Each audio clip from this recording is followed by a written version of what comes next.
Hello दोस्तों, स्वागत है आप सभी का आचार्य जी चैनल पर। आज इस वीडियो में हम बात करेंगे भारत के पहले स्वतंत्रता संग्राम 1857 का, जो कि भारत का पहला महान स्वतंत्रता संग्राम था, उसके बारे में बात करने वाले हैं। तो इसके क्या कारण थे, क्यों जो है पहला स्वतंत्रता संग्राम जो है स्टार्ट हुआ, तो वो मैं यदि आपको बताऊं तो इसकी जो शुरुआत थी, इससे पहले जो governor general of India Dalhousie थे, उनकी कुछ जो नीतियां थी, जैसे हड़प की नीति थी, इसके तहत जो है इन्होंने झांसी की रानी, जो झांसी का राज्य हड़पा था, तो ये जो कुछ कारण थे इसके तहत जो है 1857 की क्रांति के जो है प्रमुख कारण बने।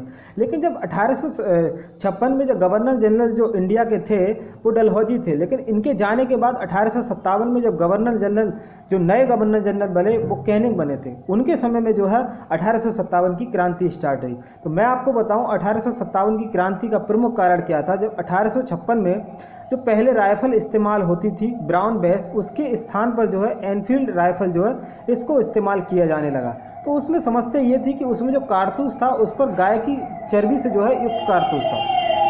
तो उसको लेकर के जो सिपाही थे, जो हमारे मंगल पांडे थे, और जो सिपाहियों की पूरी इन्फेंटिव फैक्ट्री थी, उनने जो है उन्होंने इसको मना कर दिया उसको इस्तेमाल करने से। तो ये इस तरीके से जो अंग्रेज थे उन्होंने इसको विद्रोह समझा और उसके बाद मंगल पांडे को फांसी दे दी गई। लेकिन इससे जो है सिपाहियों में विद्रोह और बढ़ता गया। तो उसके बाद जो है मेरठ से 10 मई 1857 को इस महान क्रांति की शुरुआत होती है। तो इसको जो है सबसे पहले जब दिल्ली के जो बादशाह थे, अंतिम मुगल बादशाह बहादुर शाह जफर, उनको बादशाह हिंदुस्तान बता करके उनको दिल्ली की गद्दी दे देगी कि आप जो है इस स्वतंत्रता संग्राम की अगुवाई कीजिए। लेकिन जो अंतिम मुगल बादशाह थे उनमें अब वो दम नहीं बचा था जो पहले के मुगल बादशाहों में था, क्योंकि जब औरंगजेब का शासन खत्म हुआ उसके बाद जो मुगल शासन था उसका भारत में पतन होता चला गया। लेकिन इसके बाद जब ये क्रांति आगे बढ़ती है तो इसमें जो कानपुर का नेतृत्व किया वो नाना साहब ने किया, इनके साथ ही साथ जो तात्या टोपे थे वो भी थे। लेकिन जो लखनऊ का नेतृत्व किया था वो बेगम हजरत महल के द्वारा जो है लखनऊ का नेतृत्व किया गया था। उसी के साथ ही साथ झांसी, आपको याद होगी, झांसी की रानी लक्ष्मीबाई जी के द्वारा इनका नेतृत्व 1857 की क्रांति का नेतृत्व किया गया झांसी की तरफ से। झांसी की रानी के बारे में ये था कि 1856 में जो डलहौजी थे तो उनकी हड़प की नीति आई थी। इसमें यह कहा गया था कि आप जो है कोई भी पुत्र जो है गोद नहीं ले सकते, क्योंकि रानी लक्ष्मीबाई के पास जो है पुत्र नहीं था।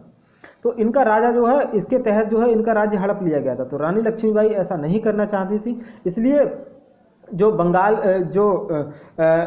अंग्रेजों के जो उस वक्त गवर्नर थे, जो हीरोज थे, उनका ये कहना था कि रानी लक्ष्मीबाई जो थी वो भारत में अकेली मर्द थी, उनका ऐसा कहना था।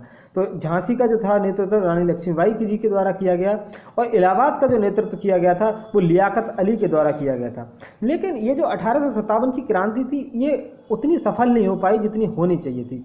इसके बहुत सारे कारण थे। अगर मैं मेन कारण बताना चाहूँ तो ये पूरे भारत में व्यापक नहीं थी, ये एक तरीके का सिपाही विद्रोह था। इसको जो है कुछ लोगों ने इसको सिपाही विद्रोह कहा कि मतलब पूरा भारत इसमें एक नहीं था, क्योंकि ये उत्तर भारत में ही 1857 की क्रांति जो है ज़्यादा इसका व्यापक असर हुआ। लेकिन जो दक्षिणी भारत था इससे अछूता रहा, साथ ही जो पूर्वोत्तर भारत था वो भी इससे अछूता रहा। तो इसको जो है जो जो डी.वी. सावरकर जो हैं उन्होंने इसको भारत का पहला स्वतंत्रता संग्राम कहा था। लेकिन कुछ लोगों ने इसको पूर्णतः सिपाही विद्रोह कहा, कुछ लोगों ने इसको राष्ट्रीय विद्रोही भी कहा था। तो ये जो इसके सफलता के कारण थे, तो ये थी 1857 की क्रांति किस तरीके से शुरू हुई। और इस पर जो है एक फिल्म भी बनी है मंगल पांडे, जो कि आमिर खान की है, आप देख सकते हैं। इस पर काफ़ी मूवी बनाई गई हैं, आप देख सकते हैं। तो दोस्तों मैं आपको बताऊं, यदि आप किसी भी प्रतियोगी परीक्षा की तैयारी कर रहे हैं जिसमें यदि आपका मान लीजिए कोई भी जो है आपका सब्जेक्ट करंट अफेयर हो, स्टैटिक जी को हो, तो यह आप जो है आचार्य जी चैनल को फॉलो कर सकते हैं। थैंक यू दोस्तों।